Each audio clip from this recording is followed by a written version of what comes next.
Bab 126, Akhir dari Turnamen Spiritual 1. Nama, Bangkitnya Dataran Hitam Penulis. Plus matikan mengatur ulang. Saat mengizinkan pertarungan dimulai, wasit yang bertanggung jawab atas pertarungan ini segera berlari ke sisi panggung, memberikan ruang bagi kedua pemuda tersebut untuk bertarung.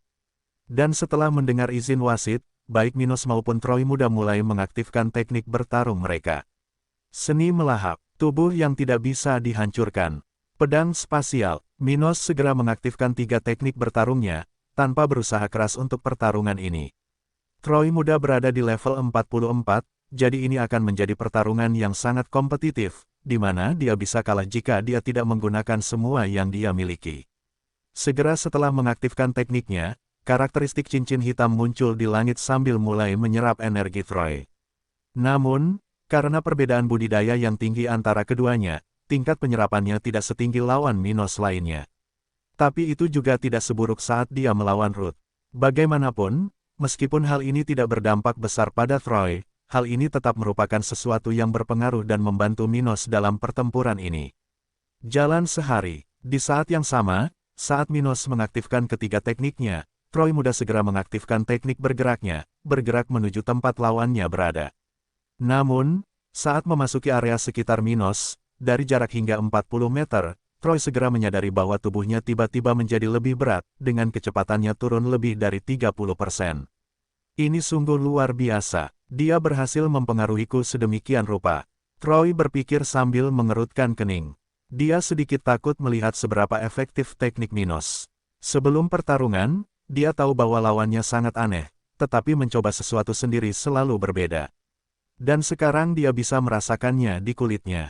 Bukan hanya kecepatannya yang berkurang, tapi dia juga terus-menerus kehilangan energinya, dengan kecepatan yang, meski tidak terlalu besar, tentu saja mengganggunya. Saat Minos melihat Troy mendekatinya, dia segera mulai melakukan gerakan pedangnya, mengirimkannya ke beberapa arah. Minos tahu bahwa Troy akan mampu menangkis banyak gerakannya, karena teknik kecepatannya sangat bagus, dan dia tidak akan terlalu terpengaruh oleh pedang spasial. Jadi, dia harus menyudutkan lawannya, memaksanya tidak punya pilihan selain membela diri. Astaga, astaga, beberapa bilah udara tercipta, memotong jalur dari Minos ke sekitar Troy. Melihat ini, Troy semakin mengerutkan alisnya, merasakan hawa dingin di punggungnya. Ini hanya lelucon, serangan ini bahkan lebih kuat dari milikku. Dia kaget merasakan hal itu. Troy hanya memiliki satu teknik tingkat perak, dan fokus pada pergerakan.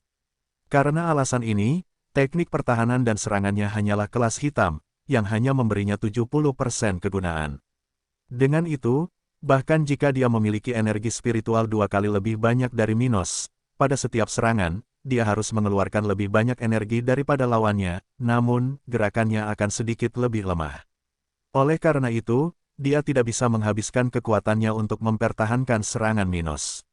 Dia harus menangkis dan menyerang Stuart muda itu secepat mungkin. Troy kemudian memasukkan lebih banyak energi spiritual ke dalam teknik gerakannya, menangkis semua serangan yang datang ke arahnya. Di saat yang sama, dia semakin dekat dengan Minos saat dia bersiap untuk mengaktifkan teknik serangannya dan memberikan kerusakan parah pada lawannya. Hancurkan langit. Saat jaraknya hanya 7 meter dari Minos, Troy meninju udara, menciptakan arus angin kencang menuju dada Stuart muda, membuat udara di tempat itu runtuh. Gemuruh. Tiba-tiba, udara seolah runtuh di tempat itu saat Minos perlahan mendekati serangan ini. Dia tidak ingin menangkisnya karena pertahanannya dapat menyerap sebagian besar kerusakan. Dengan begitu, hanya dengan menerima serangan Troy, Minos bisa mendekat ke lawannya dan berhasil menekannya lebih keras lagi. Untuk memenangkan pertarungan ini, dia perlu membuat lawannya mengeluarkan energinya untuk mempertahankan diri dari serangan Minos. Jika tidak, akan sulit bagi Stuart muda untuk meraih kemenangan. Pedang spasial, Minos kemudian mengaktifkan teknik serangannya lagi, membuat gerakan halus dengan pedangnya yang luar biasa, mengabaikan serangan Troy. Hah, kamu meremehkan seranganku ya? Troy memikirkannya ketika dia melihat bahwa Minos tidak punya niat untuk menangkis atau bahkan membela diri. Astaga, astaga, dengan cepat, Minos dan Troy sudah sangat dekat satu sama lain ketika keduanya tidak lagi mampu menghindari serangan yang datang ke arah mereka. Orang ini benar-benar gila, dia bahkan tidak memakai baju besi. Tubuh besi, Dia segera menggunakan teknik pertahanannya untuk melapisi tubuhnya dengan lapisan mirip besi, melindunginya dari serangan fisik. Ledakan. Akhirnya kedua pemuda itu saling menerima serangan. Sedikit suara terdengar saat beberapa retakan mulai muncul di pelindung dada Troy, saat dia mundur beberapa langkah. Serangan ini sangat mempengaruhi dirinya, dan dia harus menghabiskan sebagian besar energi spiritualnya untuk mempertahankan diri. Sial, aku tidak bisa membiarkan ini terus berlanjut. Bersamaan dengan itu, Minos terdorong ke belakang sambil aktif batuk, dengan noda darah di sisi kiri mulutnya. Batuk? Serangan itu kuat sekali ya. Tapi sekarang dia pasti menghabiskan banyak cadangannya. Minos memikirkannya sambil mencoba menstabilkan dirinya. Dia kemudian menghela nafas dan bergumam pada dirinya sendiri. Mari kita lihat siapa yang kelelahan duluan. Gemuruh. Waktu mulai berlalu, dan setiap penonton pertarungan ini memiliki mata dan mulut terbuka lebar karena terkejut dan gembira. Ini benar-benar pertarungan dengan kualitas terbaik. Banyak dari mereka bahkan berpikir bahwa ini bisa menjadi cerita untuk diceritakan kepada cucu-cucu mereka di masa depan. Luar biasa, saya tahu mereka akan bertengkar hebat, tapi tidak sampai sejauh itu. Tapi Minos ini memang pantas dipuji. Bayangkan jika dia sudah berada di level 40. Bahkan Troy muda pun tidak bisa menghentikannya. Sementara masyarakat umum saling berkomentar satu sama lain, menyaksikan pertarungan yang dipersengketakan ini. Di kursi VIP arena ini, para raja spiritual terpesona oleh apa yang terjadi di panggung itu. King James kemudian berpikir sendiri sambil mengagumi pertarungan yang mempesona itu. Tapi betapa luar biasa kekuatan yang dimiliki Minos ini. Apakah ini keterampilan bawaan? Dia memikirkannya, mencoba menjawab misteri kekuatan Stuart muda. Tak seorang pun di tempat ini akan memikirkan kemungkinan Minos memiliki teknik tingkat emas. Ini sungguh tidak masuk akal. Lagi pula, bahkan teknik tingkat perak pun sangat langka di bagian utara benua tengah ini. Juga tidak ada cara bagi mereka untuk mengenali tingkat suatu teknik dalam tingkat budidaya mereka. Oswald yang lama hanya dapat memahami hal ini karena dia melatih teknik klasifikasi tingkat emas, dan dia sudah berada pada tahap budidaya ke-8. Dengan itu, dia tidak hanya mengetahui efek dari teknik jenis ini, tapi dia juga bisa menggunakan indera jiwanya untuk merasakan fluktuasi yang dipancarkan oleh teknik yang digunakan Minos di puncak kabut. Oleh karena itu, dia dapat merasakan bahwa Stuart muda memiliki efisiensi sekitar 200% dibandingkan energi yang dikeluarkannya. Namun, mustahil untuk merasakan hal ini, di bawah level 70, ketika jiwa manusia belum tumbuh cukup kuat, sehingga raja spiritual ini tidak dapat mengidentifikasinya. Dengan cara ini, King James hanya bisa berpikir bahwa Minos memiliki kemampuan bawaan yang menantang, sehingga memungkinkan dia menjadi begitu kuat. Pertarungan ini luar biasa, tapi Minos muda akan segera kehabisan energi, salah satu dari 8 ahli berkomentar dengan suara rendah sambil merasakan sisa energi dari kedua pesaing. Salah satu dari 2 wanita dalam kelompok itu berkata tidak setuju setelah mendengar hal ini. Jangan terlalu yakin. Minos menghabiskan energinya jauh lebih sedikit daripada Troy. Masalahnya cadangannya lebih sedikit dari lawannya, tapi bukan berarti Troy tidak akan kehabisan tenaga di hadapannya.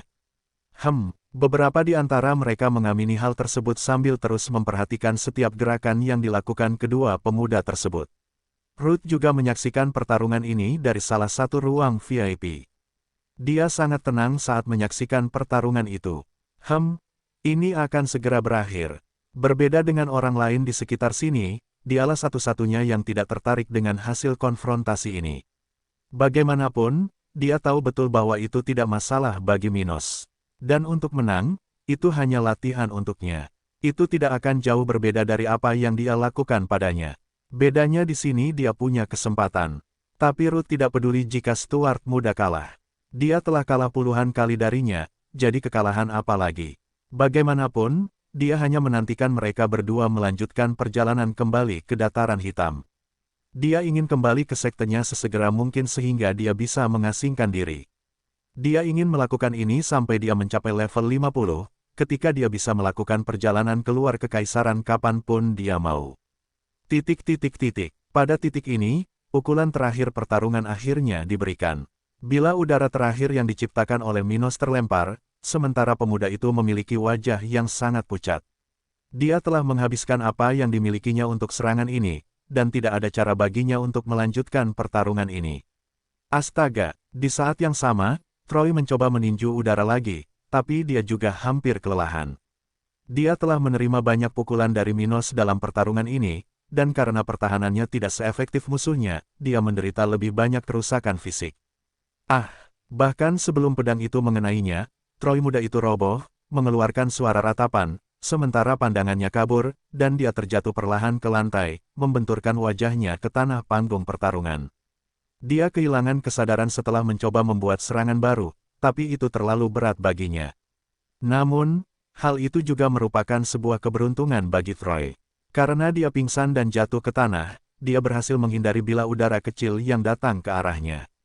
Melihat hasil di hadapannya, Minos pun senang, namun tak bertahan sepersekian detik pun. Tak lama kemudian penglihatan Stuart muda itu mulai menjadi gelap, menyebabkan dia pingsan di tempat dia berada. Bagi yang melihat adegan ini, Minos sepertinya ingin berkata, "Aku menang," namun saat mencoba melakukan itu, pemuda yang memiliki sedikit noda darah di tubuhnya perlahan terjatuh ke belakang, masih dengan mata terbuka. Pada saat ini, ketika semua orang terdiam, seorang wanita muda berteriak kaget sehingga seluruh arena bisa mendengarnya. Keduanya pingsan. Sepertinya memang begitu, tapi siapa yang akan menjadi pemenangnya? Tentu saja, itu adalah Minos. Dia masih berhasil mengirimkan satu serangan terakhir sebelum dia jatuh. Benar, dia juga orang terakhir yang pingsan. Tidak ada yang terakhir pingsan. Bagiku, Troy muda lebih baik. Omong kosong apa yang kamu katakan? Di dunia apa Troy lebih baik? Tentu saja, Minos muda menang. Tak lama kemudian publik mulai berdiskusi siapa yang harus menjadi pemenang pertarungan ini, hanya dengan mempertimbangkan pendapat masing-masing. Beberapa orang lebih mendukung Troy muda, karena ada banyak misteri di sekitar Minos, dan banyak yang tidak menyukainya. Ada juga yang tidak tahu harus berdiri di pihak mana. Bagaimanapun, ini adalah pertarungan hebat, yang sebagian besar tetap seimbang. Adapun argumen bahwa Minos berada di level bawah sehingga pantas menang, itu hanya omong kosong belaka. Di dunia kekuasaan, pembenaran seperti ini hanyalah alasan yang buruk. Jika budidaya Anda rendah, maka Anda hanya bisa menyalahkan diri sendiri dan keberuntungan Anda sendiri. Pada akhirnya, yang terpenting adalah siapa yang menang. Pemenang dapat mengetahui apa yang diinginkannya, dan tidak ada yang akan mengingat yang kalah. Itu adalah hak istimewa dari kekuasaan, yang bahkan bisa membuat seorang bandit terlihat seperti pahlawan yang saleh, selama dia berhasil. Lagi pula, ceritanya ditulis oleh para pemenang, yang bisa memanipulasi kebenaran dengan cara yang paling nyaman. Bagaimanapun, melihat hasil ini, 8 ahli dari Flaming Empire saling memandang dan kemudian mulai berdebat. Saya pikir Minos muda harus menjadi pemenangnya. Tidak, itu merupakan ketidakadilan bagi anak laki-laki bernama Troy. Tapi, pada saat itu, raja yang berada di dekatnya memberikan saran. Mengapa kita tidak menganggap ini sebagai hasil seri? Ini tentu akan baik bagi sekte yang menerima para pemuda ini. Ini mungkin ide yang bagus. Kecuali keduanya memutuskan untuk pergi ke sekte yang sama, kita hanya bisa memberitahu atasan kita bahwa pesaing yang kita ambil adalah pemenangnya. Seorang raja spiritual muda dengan rambut pirang berkata sambil tersenyum di wajahnya. Beberapa lelaki tua di sekte dapat menimbulkan masalah jika mereka melihat dua juara datang. Tapi jika kedua pesaing pergi ke tempat yang berbeda, para tetua yang bermuka masam ini tidak akan keberatan mengetahui apa yang terjadi dalam saringan sederhana seperti ini. Menurutku ini bisa berhasil. Setelah berunding selama beberapa menit, akhirnya mereka mengkomunikasikan hasilnya kepada wasit pertandingan. Mendengar hal tersebut, ia langsung berlari ke tengah panggung dan mengumumkan hasilnya, sedangkan Minos dan Troy masih terbaring di area tersebut. Hadirin sekalian, pengumuman bahwa turnamen spiritual telah berakhir. Dia menghela nafas lalu mengatakannya dengan lantang. Pengumuman bahwa hasil pertandingan ini adalah seri. Apa? Gambaran, jeritan terkejut terdengar, dan banyak orang tidak senang dengan hasil ini. Banyak dari mereka yang bertaruh pada hasil pertarungan ini, tapi sekarang. Sial, taruhan itu harus mengembalikan uang kita. Hahaha, sepertinya pemenang terbesar di sini adalah bandar taruhan. Tetapi ini juga mengejutkan, belum pernah ada hasil imbang di turnamen spiritual sebelumnya. Bagaimana peringkatnya sekarang? Jangan khawatir, ini akan segera diumumkan. Seseorang mengatakan itu ketika tiba-tiba dia mengatakannya.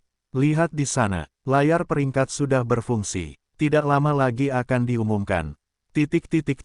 Saat penonton aktif mendiskusikan akhir tak terduga dari acara ini, Ruth sudah berlari ke atas panggung untuk menjemput Minos. Dia juga sedikit terkejut dengan hasil ini, karena dia tahu bahwa sekte ini tidak akan memberikan hak istimewa kepada pendatang baru untuk mempelajari teknik tingkat perak tanpa benar-benar memenangkan kompetisi ini. Yah, tapi itu tidak akan menjadi masalah besar, masalah karena Minos tidak akan pergi ke salah satu sekte ini. Dia memikirkannya sambil naik ke atas panggung dan mendekati tubuh tak sadarkan diri dari pemuda berambut coklat. Dia sangat berkeringat dan mengalami luka ringan, tapi tidak ada yang serius. Yang terburuk adalah terkurasnya energi spiritual, namun hal itu dapat diatasi dalam beberapa menit. Setelah dia bangun, dia dapat dengan cepat memberinya buah spiritual, dan dia akan memiliki cukup energi untuk melanjutkan perjalanan. Awal perjalanan mereka tidak memiliki daerah berbahaya seperti itu, dan mereka sering terbang.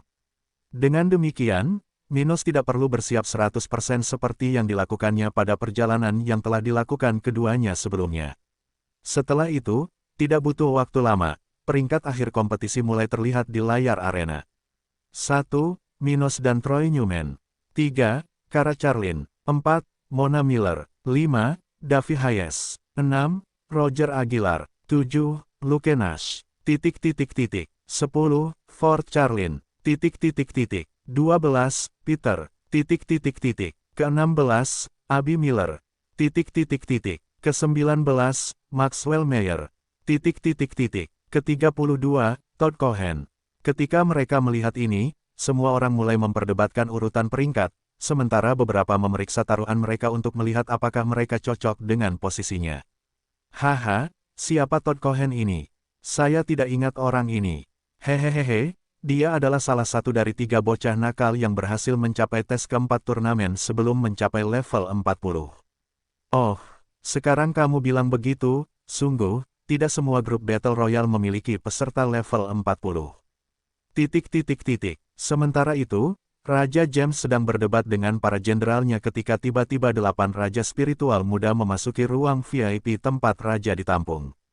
Salah satu dari mereka berkata, "Yang mulia, setelah kami memilih pesertanya nanti, kami akan meninggalkan kerajaan Cromwell." Setelah mengatakan ini, salah satu dari mereka menyerahkan medali kepada raja dan berkata, "Seperti yang dijanjikan, keluarga kerajaan akan dapat mengirim pemuda berbakat kapan saja ke salah satu sekte kerajaan Flaming. Yang perlu dia lakukan hanyalah menunjukkan ini. Ini adalah praktik umum sejak awal kompetisi. Setiap kali sebuah kerajaan menjadi tuan rumah acara tersebut, organisasi tersebut memberikan tempat langsung kepada keluarga kerajaan di tempat tersebut. Hal ini sebagai bentuk insentif bagi kerajaan-kerajaan tersebut untuk menjadi tuan rumah acara ini dan bahkan memberikan kesempatan kepada generasi muda dari keluarga lain. Bagaimanapun, keluarga kerajaan di bagian benua ini adalah yang terkaya sekaligus terkuat. Berusia ribuan tahun, keluarga-keluarga ini memiliki lebih banyak teknik dan sumber daya dibandingkan yang lain. Oleh karena itu, penyelenggara turnamen spiritual datang dengan usulan ini untuk mengurangi jumlah pesaing yang berasal dari keluarga kerajaan. Tentu saja, beberapa anak muda berasal dari kekuatan ini, tapi jumlahnya tidak banyak. Selain itu, keluarga tidak selalu memiliki anggota yang cocok untuk berpartisipasi dalam turnamen sesuai persyaratan sebelumnya. Bagaimanapun, setelah melihat ini, Raja James tersenyum dan berterima kasih padanya. Dia sudah menunggu ini karena ini bukan pertama kalinya dia menjadi tuan rumah turnamen ini. Dengan kesempatan yang diberikan oleh Sekte Kekaisaran, keluarga kerajaan di utara benua tengah dapat mempertahankan dominasi mereka, tetap menjadi yang terkuat di wilayah tersebut. Di saat yang sama, Minos dan Ruth telah meninggalkan arena dan menuju pintu keluar kota. Pada titik ini, Stuart muda sudah sedikit pulih, dan dia tidak terlihat seburuk dulu. Ah! Aku belum pernah bertengkar sedekat ini sebelumnya. Dia berpikir dalam hati sambil mengingat apa yang telah terjadi.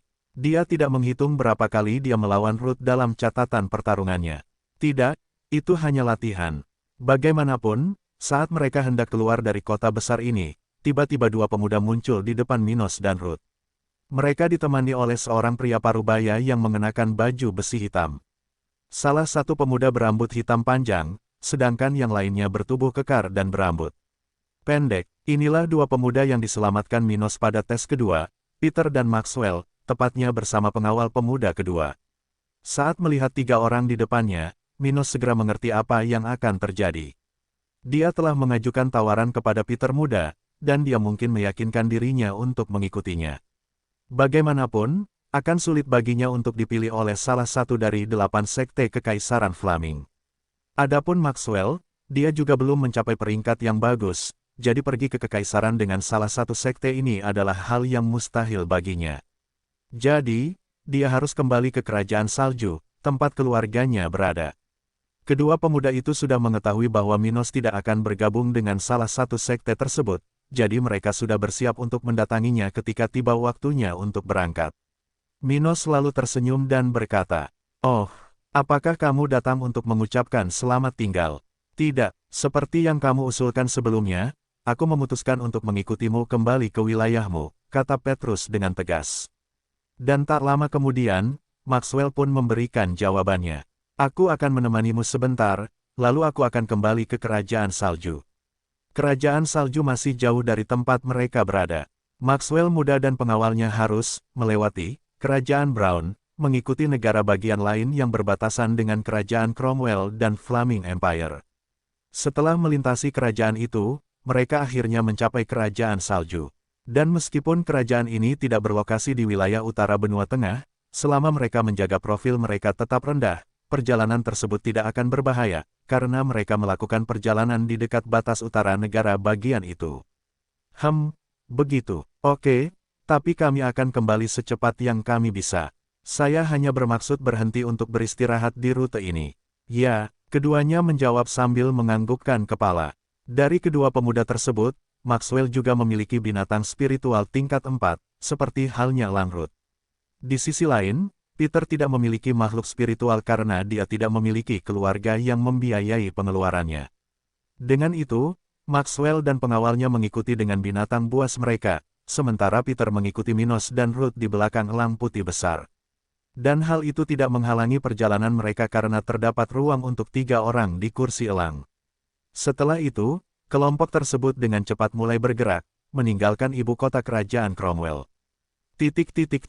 Sementara itu, di ibu kota, sudah beberapa jam sejak berakhirnya event terakhir turnamen spiritual. Saat ini rombongan yang sudah diklasifikasi sudah berbaris di tengah-tengah aula besar, di dalam arena tempat pertandingan berlangsung. Di ruangan ini, 8 orang sedang duduk berdampingan di kursi besar sambil berbicara satu sama lain. Di hadapan mereka ada sekitar 25 pemuda yang berhasil lolos pada ujian keempat kompetisi tersebut. Di antaranya adalah kenalan Minos, Abby, Mona, Troy, Davy, Kara, Ford, Roger, dan lainnya dari berbagai pesaing yang diperingkat dalam pemeringkatan tersebut. Saat mereka menunggu namanya dipanggil, tiba-tiba seseorang bertanya dengan suara pelan. "Hei, di mana Minos itu? Apa dia lupa waktu datang ke sini?" Benar, kita sudah berada di sini selama 15 menit. Saya kira tuan-tuan ini hanya menunggunya. Sungguh pria yang sombong, hanya sedikit kekuatan, dan dia sudah bertingkah seperti ini. Mendengar ini, Mona dan Abby saling berpandangan dan tersenyum.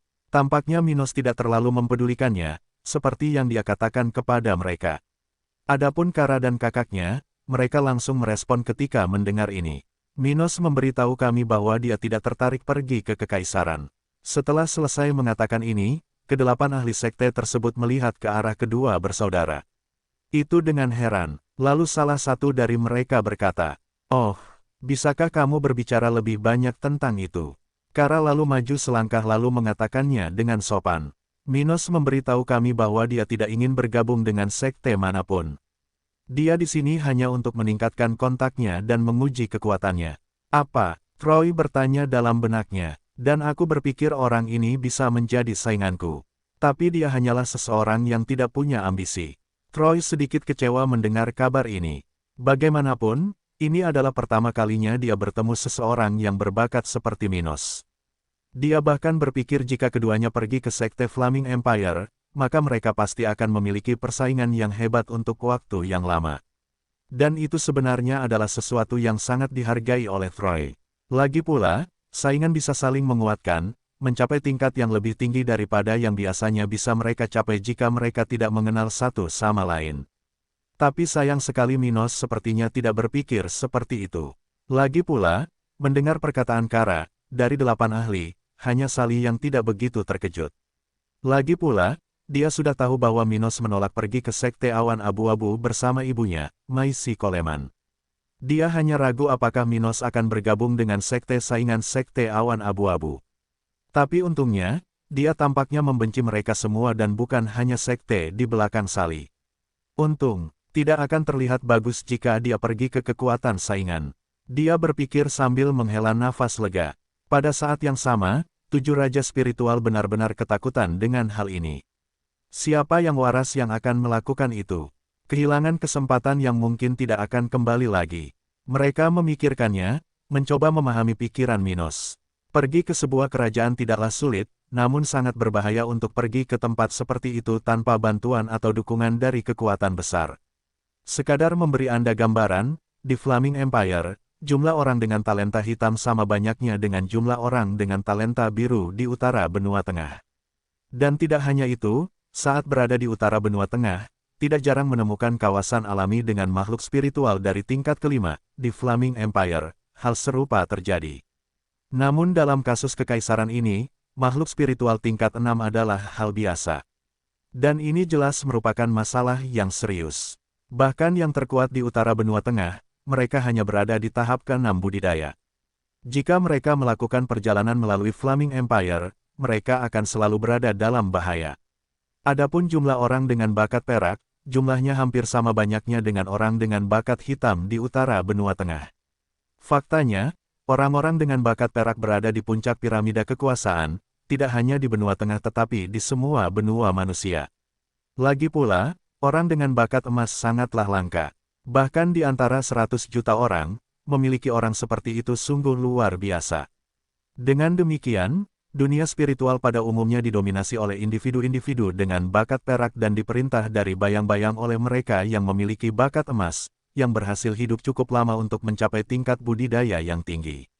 Karena kenyataan ini, pergi ke sebuah kerajaan di mana terdapat begitu banyak orang yang lebih kuat dan lebih berbakat adalah bahaya mutlak bagi seseorang dari wilayah utara benua tengah yang miskin. Oleh karena itu, hanya sedikit orang yang mencoba menjelajah sendirian, keluar untuk memanfaatkan kesempatan yang diberikan oleh Sekte Kerajaan Flaming melalui turnamen spiritual. Dengan demikian, jika salah satu anggota keluarga berhasil, suatu hari nanti mereka dapat dibawa ke wilayah tersebut dengan selamat, seperti yang terjadi pada keluarga merah di kerajaan Coklat. Dan karena alasan inilah, ke-7 raja spiritual tidak memahami keputusan Minos. Apakah dia tidak punya ambisi lebih besar dan hanya ingin hidup damai di tempat ini? Mereka memikirkan hal itu di benak mereka. Bagaimanapun, salah satu dari mereka akhirnya memutuskan untuk berbicara. Yah, kalau begitu, ayo kita lanjutkan urusan kita. Pertama, kepada 3 pemuda yang tetap berada di posisi 3 teratas, kami akan memberi mereka hak untuk memilih salah satu dari 8 sekte kekaisaran. Dan bahkan jika Minos menyerah, posisinya tidak akan berubah. Pria pirang itu lalu memandang Troy dan Kara dan berkata, tentukan pilihanmu. Dan tidak lama kemudian keduanya memberikan jawabannya. Kara telah memutuskan untuk pergi ke sekte Ibu Minos, Sekte Awan Abu-Abu, sementara Troy memilih Sekte Suci. Setelah keduanya selesai berbicara, wanita lain dalam kelompok itu berkata, sekarang, kami akan memanggil nama beberapa dari Anda yang dipilih oleh salah satu dari 8 sekte, dan Anda harus mendatangi orang yang memanggil nama Anda. Ini akan menjadi sekte Anda di masa depan. Dia lalu menghela nafas dan berkata, mengingat kasus Minos. Tentu saja kamu boleh menolak. Dan tak lama setelah itu, mereka yang terpilih mulai dipanggil. Davy Hayes, Mona Miller, ... Roger Aguilar, dan yang terakhir, Fort Charlin. Setelah memanggil nama 11 orang, masing-masing dialokasikan ke sekte yang berbeda, dengan Mona berada di sekte yang sama dengan Kara, Sekte Awan Abu-Abu. 8 ahli juga memanggil nama Luke, tapi dia sudah lama pergi. Bagaimanapun, setelah itu, masing-masing pesaing mengucapkan selamat tinggal kepada kelompok mereka yang datang ke kerajaan Cromwell dan kemudian mengikuti 8 spesialis muda untuk pergi ke Flaming Empire. Mereka semua sangat bersemangat dengan gagasan pergi ke tempat yang kuat dan tidak sabar untuk sampai ke rumah baru mereka. Adapun teman cantik Minos, Abi, sayangnya, dia belum dipanggil oleh sekte manapun. Dan setelah mengucapkan selamat tinggal pada Mona, dia dan para pengawal yang datang ke ibu kota kerajaan Cromwell kembali ke kerajaan Brown, tempat keluarga Miller bermarkas. Ah, aku ikut berbahagia untuk Mona, tapi sekarang aku sudah kehilangan sahabatku. Entah berapa lama waktu yang dibutuhkan untuk bisa bertemu lagi. Abi berpikir dalam hati sambil memasang ekspresi sedih di wajahnya. Siapa tahu, aku mungkin akan mengunjungi Minos menjijikkan itu di masa depan. Saat Minos dan kelompoknya melakukan perjalanan kembali ke dataran hitam, panen lainnya telah dilakukan di kota kering dan dikirim ke pangkalan tentara dataran hitam di pesisir wilayah ini. Kali ini, wilayah Minos telah ditanami sekitar 200 hektar lahan, yang akan menghasilkan sekitar 800 ton makanan, di mana sekitar 500 ton akan dikirim ke Pulau Batu, tempat Ellen Nash akan menjualnya di pasar keluarganya. Itu berarti sekitar 250% dari jumlah awal Black Pine yang dikirim ke Stony Island dalam kesepakatan pertama itu. Dengan ini, kepala pelayan Dilian berharap dapat mengumpulkan sekitar 5 juta kristal spiritual tingkat rendah, yang memungkinkan terjadinya perubahan besar-besaran di wilayah Minos. Namun mereka masih harus menunggu beberapa hari hingga barang tersebut diantar ke keluarga Nash dan mereka menerima pembayarannya. Namun, Dilian yakin dia sudah memiliki kristal di tangannya begitu Minos mencapai kota kering. Namun, untuk saat ini, dia hanya akan berinvestasi pada pertanian lokal, yang bisa menghasilkan lebih banyak kekayaan di masa depan, dan pada Black Pine Army, yang merupakan satu-satunya kekuatan yang melindungi bisnis ini. Adapun kristal yang tersisa, kepala pelayan Dilian ingin menunggu sampai Minos kembali. Lagi pula, jaraknya tidak jauh, dan dia bisa punya rencananya sendiri setelah bepergian begitu lama. Dan mengenai hasil dari turnamen spiritual, meskipun ada beberapa surat kabar di dunia spiritual, akan memakan waktu cukup lama hingga berita tentang acara ini tersebar. Pers di dunia ini belum berkembang, sehingga butuh waktu lama agar informasi yang paling relevan dapat menjangkau seluruh wilayah utara benua tengah. Mengenai bagaimana surat kabar ini, sederhana saja. Bentuknya seperti selebaran besar, dengan teks tentang beberapa subjek yang relevan dengan masyarakat umum, dan terkadang disertai dengan gambar individu yang disebutkan. Tapi itu sama sekali belum maju. Seseorang dapat dengan mudah mengacaukan gambar tersebut dengan orang lain. Lagi pula, ini bukanlah gambaran sempurna dari orang yang digambarkan. Pokoknya, meskipun beritanya sudah menyebar, pastinya akan memakan waktu lebih lama untuk mencapai dataran hitam karena wilayah ini tidak sering menerima jurnal-jurnal ini.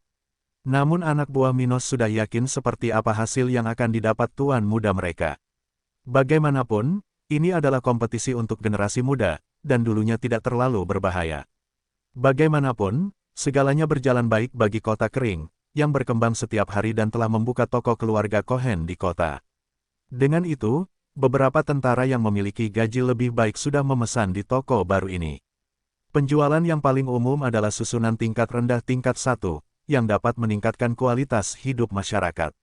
Misalnya saja, rangkaian lampu adalah yang paling populer, karena masih banyak rumah yang tidak memiliki rangkaian lampu ini.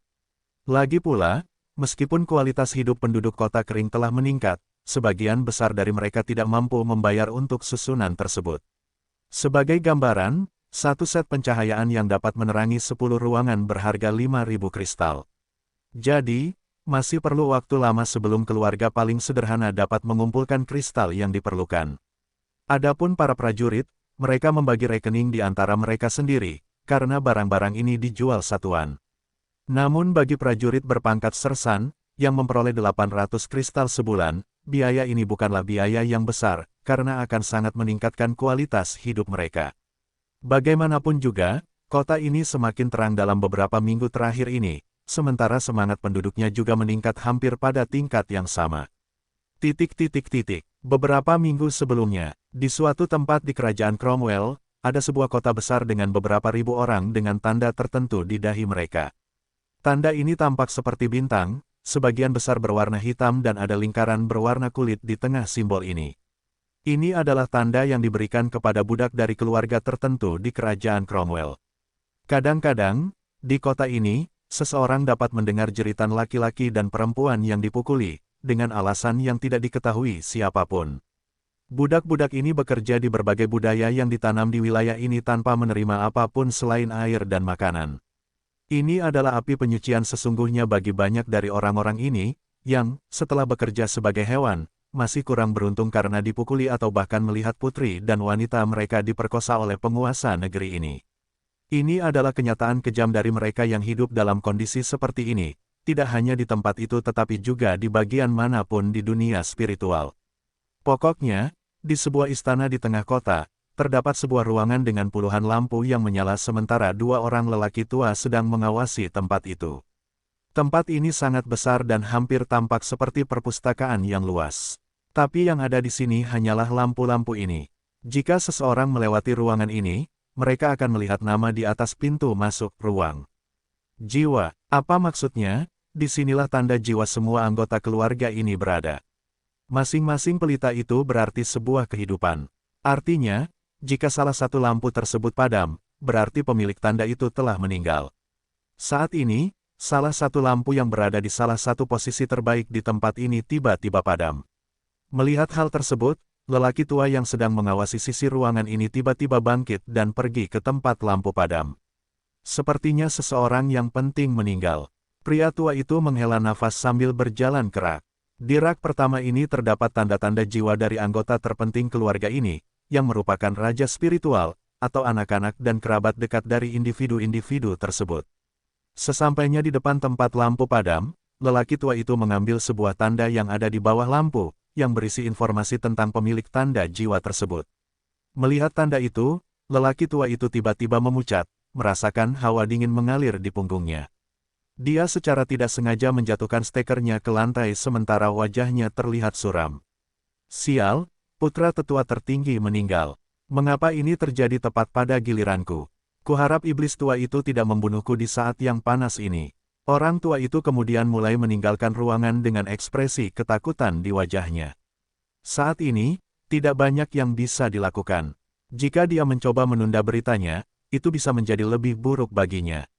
Lelaki tua itu hanya bisa berdoa agar tetua tertinggi tidak berada dalam hari yang buruk, kalau tidak. Sementara itu, ketika melihat rekannya yang bertugas telah meninggalkan tempat itu, lelaki tua lainnya tiba-tiba menoleh dan melihat ke arah di mana ada token di lantai. Dia kemudian bangkit dan pergi ke tempat itu sambil bergumam. Apa yang terjadi dengan si tua Glenn? Apakah dia menjadi pikun, dan dia bahkan tidak bisa menjaga ketertiban di sini? Dia kemudian datang ke sisi tempat di mana ada lampu padam, tanpa tanda apapun. Token yang hilang hanya berjarak beberapa langkah, tergeletak di lantai, dan terbalik. Siapa yang membuat Glenn tua begitu gugup bahkan tidak mengembalikan token itu ke tempatnya? Orang tua itu bertanya-tanya. Namun, melihat nama yang tertulis di file itu, lelaki tua itu tiba-tiba bergidik sambil berpikir. Betapa beruntungnya bukan aku yang melihat ini. Kuharap Glenn tua tidak terbunuh hanya karena menyampaikan kabar buruk.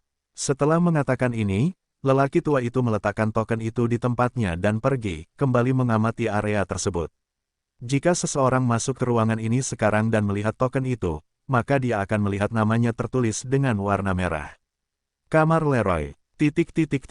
Waktu berlalu dengan cepat, dan Minos serta kelompoknya telah meninggalkan ibu kota kerajaan Cromwell sekitar 3 minggu lalu. Selama waktu ini, di minggu pertama perjalanan, Maxwell telah mengucapkan selamat tinggal kepada mereka dan mengikuti sisa perjalanannya ke kerajaan salju. Setelah itu, Minos, Ruth, dan Peter menuju dataran hitam, terbang dengan cepat, berhenti hanya untuk beristirahat di kota yang mereka lewati. Pada hari-hari tertentu dia tidak memiliki kesempatan untuk tidur di kota, karena terdapat beberapa kawasan hutan yang luas di bagian utara kerajaan Cromwell. Oleh karena itu, mereka tidur secara bergiliran dan kembali melakukan perjalanan pada pagi hari. Sementara itu, Minos juga belajar sedikit tentang masa lalu Peter muda. Ia terlahir dengan talenta hitam, padahal ia adalah anak dari ayah dan ibu dengan talenta biru. Namun dia, entah kenapa dia tidak mengatakannya, belum bergabung dengan keluarga bangsawan manapun di kerajaan ombak. Namun, Peter telah bertemu dengan seorang lelaki tua di kotanya, yang memutuskan untuk mendukung pemuda itu, membiarkan dia mempelajari 2 teknik tingkat hitam, 1 teknik budidaya dan teknik serangan lainnya. Dan karena itu, Peter muda berhasil mencapai levelnya saat ini, meski tanpa dukungan keluarga besar. Dia juga telah berlatih keras untuk melawan makhluk spiritual. Dia pergi sendirian ke kerajaan Cromwell untuk berpartisipasi dalam turnamen spiritual, melakukan perjalanan selama berbulan-bulan sambil terus bertarung, meningkatkan kecepatan kultivasinya. Bagaimanapun, waktu habis, dan mereka bertiga akhirnya tiba di dataran hitam. Sesampainya di dekat kota kering, ketiga pemuda di atas elang putih besar itu mulai mengagumi pemandangan dari atas. Ada 4 kali lebih banyak ladang yang ditanami saat ini dibandingkan saat Minos meninggalkan kota ini. Penghijauan jauh lebih melimpah, sementara banyak orang terlihat bekerja di area ini. Saat ini bidang kebudayaan ini terletak beberapa kilometer dari kota, dekat dengan danau buatan yang besar, yang juga dapat dilihat dari jauh. Dilihat dari atas tempat mereka berada, mereka bisa melihat lahan pertanian yang tampak seperti kisi-kisi, dengan corak hijau berbeda-beda dan beberapa bintik berwarna. Ketika ditambahkan ke danau yang ada di dekatnya, kota-kota ini membentuk mosaik, menciptakan gambar yang indah untuk dilihat. Melihat hal tersebut, Peter muda merasa takjub. Peter pernah mendengar bahwa wilayah Minos adalah dataran hitam, namun dia tidak mempercayainya hingga saat ini. Baginya, Stuart muda sedang mencoba mempermainkannya, menceritakan lelucon seperti ini. Namun, melihat perubahan di tempat ini, pemuda itu hanya bisa menghela nafas karena terkejut. Dia tahu dataran hitam dan kota kering. Bagaimanapun, dia adalah seorang pemuda tanpa dukungan keluarga besar. Untuk mencapai kerajaan Cromwell, dia menghabiskan hampir 2 tahun bepergian sendirian sambil menumpang beberapa pedagang di sepanjang jalan. Jadi, dia tahu seperti apa tempat ini sebelum Minos tiba karena dia menghabiskan beberapa minggu di sini hingga dia berhasil melanjutkan perjalanannya. Sulit dipercaya, tampaknya Minos memang punya kemampuan. Dia berpikir dengan kagum. Dia tidak peduli jika kekuatan pasukan Minos jauh lebih kecil dari yang dia kira. Baginya, yang tidak mendapat dukungan, bergabung dengan Black Plain Army sudah merupakan kemajuan yang signifikan. Belum lagi dia telah mendengar beberapa rencana Minos untuk tempat ini, yang membuatnya sangat ingin melihatnya. Dan sungguh merupakan perasaan yang luar biasa menjadi bagian dari menciptakan sesuatu. Jadi, dia mulai semakin bersemangat melihat tempat ini benar-benar seperti yang dikatakan Stuart muda. Sementara itu, burung itu mulai turun ketika siluet seluruh kota akhirnya terlihat. Melihat hal tersebut, Minos tersenyum puas karena sepertinya kota kering telah menyerap hampir seluruh kota kuning. Hanya untuk area konstruksi saat ini, Minos dapat melihat bahwa luasnya setidaknya 2 kali lipat dibandingkan saat dia pergi. Itu berarti kota kuning seharusnya hampir kosong sekarang, yang merupakan bagian dari rencananya untuk tempat itu. Melihat semua perubahan ini, Ruth tidak lagi terkejut seperti sebelumnya, tapi dia tetap mengagumi apa yang terjadi di sini. Tempat ini terus berkembang dan sepertinya semakin mirip kota besar. Aku ingin tahu bagaimana jadinya tempat ini saat aku datang ke sini lagi nanti, pikirnya sambil tersenyum. Karena kecepatan kultivasinya saat ini, diperlukan waktu 2 hingga 3 tahun untuk mencapai level 50, yaitu saat dia bisa meninggalkan Flaming Empire sendirian. Dengan itu, dia tidak bisa tidak membayangkan besarnya perubahan tempat ini pada periode ini. Bagaimanapun, tidak butuh waktu lama, dan elang putih besar mendarat di sisi selatan kota. Segera setelah itu, ketiganya pergi ke wilayah tengah, tempat rumah besar Minos berada. Saat melakukan itu, ketiganya melewati beberapa penjaga di pintu masuk kota, yang langsung mengenali Minos. Mereka menyambutnya dengan senyum lebar di wajah mereka, seolah penyelamat mereka telah tiba. Tidak butuh waktu lama, dan rombongan Minos sudah berjalan melalui jalan baru di kota kering. Tapi mereka tidak tersesat. Tidak, pertumbuhan tempat ini mengikuti perencanaan Stuart muda, jadi meskipun kotanya 10 kali lebih besar, dia masih bisa dengan mudah sampai di rumahnya. Sementara itu, Peter mengagumi setiap konstruksi dan lanskap baru di kota ini. Baginya tempat ini telah dihancurkan dan dibangun kembali. Segalanya berbeda, jalanan menjadi lebih lebar, ada banyak tiang lampu, pohon, alun-alun, bangunan lebih dari 5 lantai, Dan setelah beberapa lama berjalan, ketiganya akhirnya sampai di rumah Minos. Tempat itu bahkan lebih sibuk dari biasanya, dan setiap kali seseorang melewati ketiga pengunjung tersebut, mereka akan segera mengenali bos mereka dan menyapanya. Saat berbicara dengan orang-orang tersebut, ketiganya akhirnya sampai di dekat kantor Minos, di mana sekretaris Mia sedang duduk di belakang meja sambil membaca setumpuk kertas. Mia menerima gaji yang luar biasa akhir-akhir ini karena dia memainkan peran penting dalam mengelola kota. Dan dengan itu, dia telah banyak berinvestasi dalam budidayanya, yang kini telah mencapai level 33. Tapi Minos tidak mengetahui hal itu, karena dia masih belum bisa merasakan level seseorang sendirian. Akhirnya ketika melihat pengunjung yang datang, Mia segera bangkit untuk menerima mereka, ketika akhirnya dia melihat siapa dirinya. "Tuan muda, Anda akhirnya kembali," dia berkata dengan senyum tulus di wajahnya. Senang bertemu denganmu lagi. Tapi katakan padaku, apakah kakek Dilian ada di sini?" "Ya, Tuan muda, dia ada di kantor Anda sekarang." Setelah mendengar hal tersebut, Minos segera pergi ke kantornya untuk mencari kepala pelayan Dilian setelah sekian lama pergi. Dia adalah orang terdekat Minos dengan sebuah keluarga, jadi Stuart muda sedikit merindukannya setelah pergi begitu lama. Saat memasuki kantornya, Minos langsung melihat seorang pria parubaya meminum secangkir teh spiritual sambil duduk dengan nyaman di kursi berlengan. Dia memegang beberapa kertas di tangan kirinya, dan dia tampak cukup fokus. Namun, setelah mendengar pintu dibuka, dia tiba-tiba berbalik dan melihat Minos dan Ruth ada di tempat itu. Saat ini, Peter muda telah diajak oleh sekretaris Mia untuk mengunjungi tempat yang akan dia tinggali. Masih terlalu dini baginya untuk terlibat dalam urusan sehari-hari di kota ini. Akhirnya, ketika dia melihat Minos akhirnya kembali, Dilian menghela nafas bahagia dan segera mulai berbicara tentang apa yang terjadi di turnamen spiritual. Minos hampir tidak menyembunyikan apapun dari perjalanannya, kecuali saat-saat bersenang-senang bersama Ruth, karena hal itu tidak akan membuat perbedaan bagi kepala pelayan. Dia juga bukan tipe orang yang suka menyombongkan prestasinya dalam hal ini, jadi tidak ada gunanya membicarakan hal itu. Lagi pula, ceritanya sangat panjang, yang membuat kelompok itu bertahan beberapa jam hanya karena peristiwa yang terjadi dalam perjalanan yang dia dan Ruth lakukan. Bagaimanapun, Dilian sekarang tahu tentang kedatangan Peter muda ke tentara dataran hitam, tentang kematian Leroy, yang dapat menimbulkan beberapa masalah bagi mereka karena banyak orang yang mengetahuinya. Dan ketika dia selesai mendengarkan, kepala pelayan itu hanya menghela nafas panjang. Dia ingat ketika dia melakukan perjalanan melintasi utara benua tengah bersama temannya, Albert. Waktu telah berlalu, dan hari ini, dia tidak bisa membayangkan dirinya melakukannya lagi. Setelah itu, Minos akhirnya bertanya, "Lalu, apa yang terjadi di sini selama aku pergi?" Kepala pelayan tersenyum dan kemudian mulai membicarakan hal-hal yang paling relevan. Pertama-tama, tentara dataran hitam sekarang memiliki sekitar 1.200 tentara. Hal ini dilakukan beberapa hari yang lalu, sehingga banyak anggota baru yang masih terbiasa dengan teknik baru mereka. Untuk pertanian, saat ini, dalam produksi yang dimulai beberapa hari lalu, kami memiliki total lahan tanam seluas 400 hektar, yang menyediakan tenaga kerja bagi 40.000 penduduk di kota kami. Mengenai populasi kota kering, saat ini kami memiliki lebih dari 100.000 penduduk. Dia kemudian tersenyum dan berkata, "Migrasi dari kota kuning di sini hampir selesai, dan tidak akan lama lagi semua penghuni tempat itu akan tinggal di sini. Dan setelah melakukan semua investasi baru-baru ini, kami memiliki total lebih dari 2,3 juta kristal tingkat rendah untuk diinvestasikan.